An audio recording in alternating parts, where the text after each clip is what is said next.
কুৱেশ্যনটো আহিছিলে এছএছচি চিজিএলত আৰু বহুত ষ্টুডেণ্টৰ মাথা গৰম হৈছিলে এই কুৱেশ্যনটো হয় জিঅ'মেট্ৰিৰ চাৰ্কলৰ টেনজেন্ট বেছড কুৱেশ্যন যদি এই কুৱেশ্যনটো তোমালোকে চোৱা তেতিয়াহ'লে কি আছে টু চাৰ্কল টাচেছ ইচ আদাৰ এক্সটাৰ্নেলি এট পইণ্ট পি এই পইণ্টটোত লগ লাগিছে A B is a direct common tangent বুলি কৈছে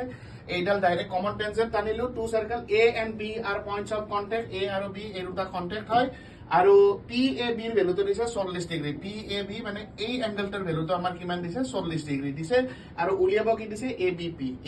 পি মানে এই এংগলটোৰ ভেলুটো আমাক উলিয়াব দিছে যদি টেনজেন্টৰ আমাৰ যিখিনি প্ৰপাৰ্টি আছিলে প্ৰপাৰ্টিখিনি যদি জানো একদম ইজি কি হয় চোৱা ইয়াতে যদি আমি এডাল টেনজেন্ট টানি দিওঁ তেতিয়াহ'লে আমি পাম যে এ পি বি এই যিটো এংগল আছে এই এংগলটোৰ ভেলুটো আমি পাম 90 ডিগ্ৰী আৰু আমি জানো যে এটা ট্ৰাইংগলৰ তিনিটা কোণ যদি যোগ কৰো যোগফলটো কিমান হয় সামটো আমি 180 পাওঁ এইটো যদি 90 এইটো যদি 40 নেক্সটটো আমাৰ কিমান হ'ব 50 সো আনসাৰ আমাৰ 50 ডিগ্ৰী উত্তৰ option number C is the correct answer thank you so mass